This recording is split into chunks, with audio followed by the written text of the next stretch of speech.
spring starts anew, and with a shiny dew, everything's covered.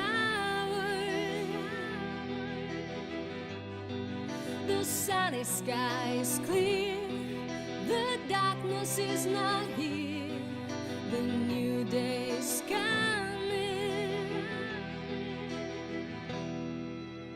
Hey guys, welcome back to another episode of Salty Canadian Podcast. I'm going to try to keep this one short since the next two episodes will be long, as I will be doing them on the Villisca axe murders. Yay! So this is just going to be a short episode on Jane Toppan, a killer nurse back from the 1800s. So I hope you enjoy. If you like the podcast, please make sure you rate and review it on Apple Podcasts, as well as if you would like to donate to the show. I take one-time PayPal donations at saltycanadian2017@gmail.com, as well as Patreon, which is www.patreon.com/thesaltycanadian. I've actually added a new reward level, so go check that out. All links will be posted in the notes for the show, so you'll be able to get the links to everything. Well, let's get on with it. So, Jane Toppan was actually born Verona Kelly, who was an American serial killer nicknamed Jolly Jane. After her arrest in 1901, she confessed to 31 murders. She is quoted as saying that her ambition was, quote, to have killed more people, helpless people, than any other man or woman who ever lived. Jane Toppan was a 26-year-old nurse from Boston who gave lethal injections of morphine to 31 hospital patients and was suspected of have killed an additional 70 patients over the course of a 2-decade career. When apprehended, she said she wanted to kill more people than anyone who has ever lived before, but could only provide details to solve 31 crimes. Her history of suicide attempts helped her win with an insanity plea, and she was eventually confined to state mental hospital for 40 years until she died in custody. Though scant records survive of Toppan's early years, it is known that her parents were Irish immigrants and her mother, Bridget Kelly, died of tuberculosis when she was very young. Her father, Peter Kelly, was well known as an alcoholic and eccentric, nicknamed by those who knew him Kelly the Crack, as in crackpot.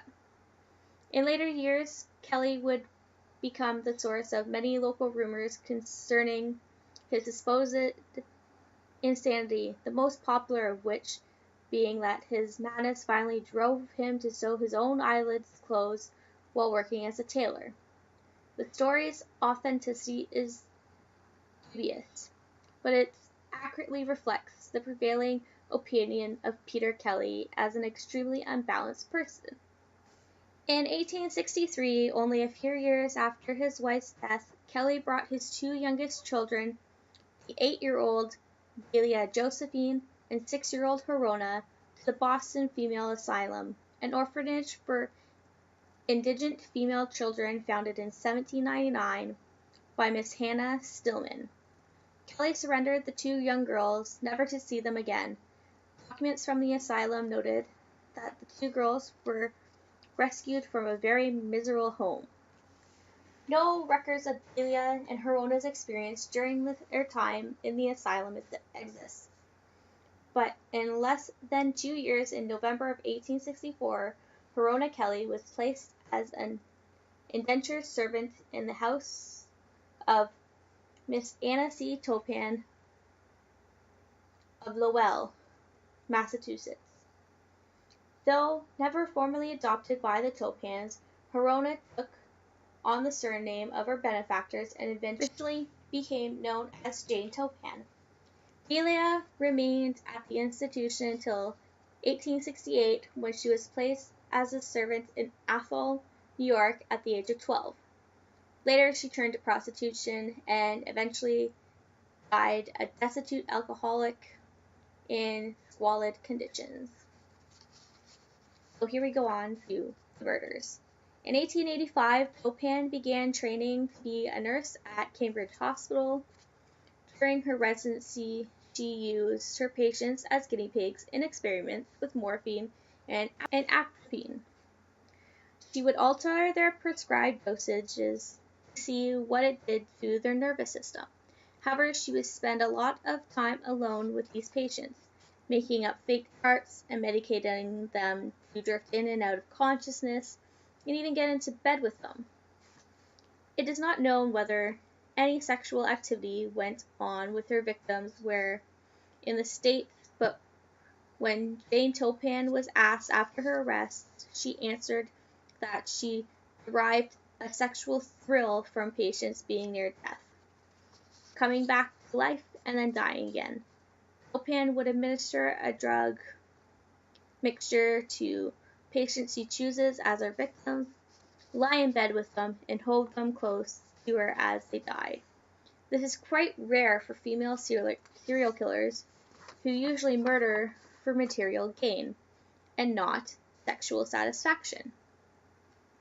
She was recommended for the prestigious Massachusetts General Hospital in 1889. There she claimed several more victims before being fired the following year. She briefly returned to Cambridge, but was soon dismissed for prescribing opiates recklessly. She then began a career as a private nurse, which flourished despite complaints of petty theft. She began her poisoning spree in earnest in 1895 by killing her landlords. In 1899, she killed her foster sister Elizabeth with a dose of strychnine.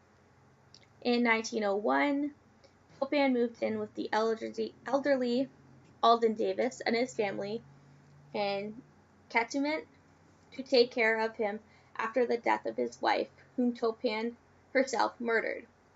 Within weeks, she killed Davis and his 2 daughters. She then moved back to her hometown and began courting her late foster sister's husband, killing his sister and poisoning him so she could prove herself by nursing him back to health. She even poisoned herself to invoke his sympathy. The ruse did not work, however, and he cast her out of his house. Surviving members of Davis's family ordered a toxicology exam on Alden Davis's youngest daughter. The report found that she had been poisoned, and local authorities put a police detail on Toppan. On October 26, 1901, she was arrested for murder. By 1902, she had confessed to 31 murders. On June 23rd, in the Barnstable County Courthouse, she was found not guilty by reason of insanity and committed for life in the Taunton Insane Hospital. Soon after the trial, one of William Randolph Hearst's newspapers and the New York Journal printed what was purported to be Jane Toppan's confession to her lawyer that she had killed more than 31 people and that she wanted the jury to find her insane so that she could eventually have a chance at being released. Whether or not that was truly Toppan's intention is unknown. She remained at Taunton for the rest of her life. So the victims Toppan identified are as follows with their name, how they were related, or if they were patients, the day and month, year they died, and their age. So first we have Israel Dunham, who's a patient, died May 26, 1895 at age 83.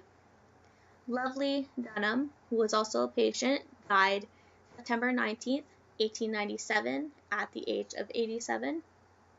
Elizabeth Bingham, who is her foster sister, died August 29, 1899 at the age of 69.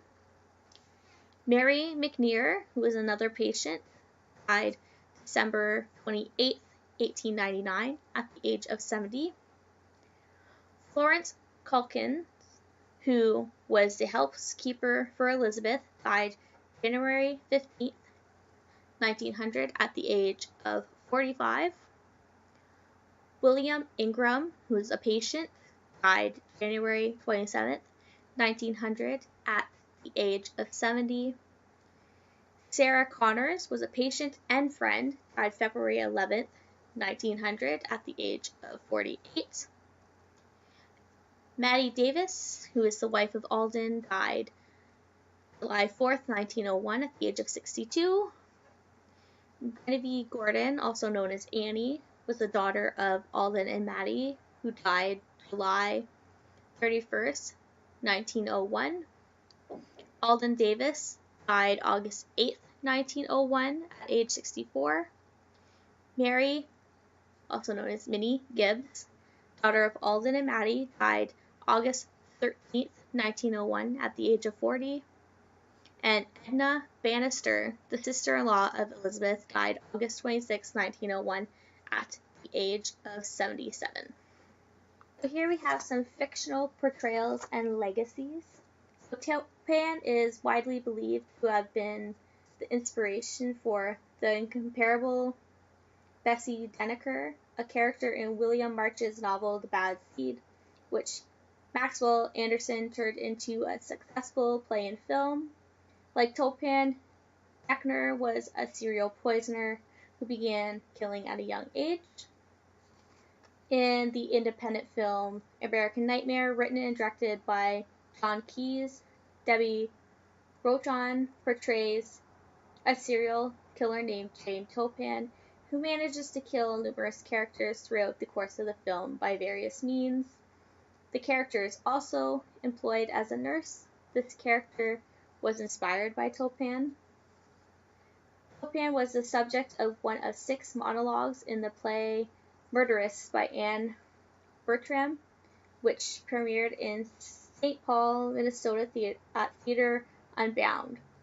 It was portrayed by Laura Weavers in the segment The Truth About Miss Toppan, directed by Misha Burns Edwards. The play opened to favorable reviews. Minneapolis Star-Tribune theater critic William Randall Beard called the Toppan segment a chilling portrait of a psychopathic nurse.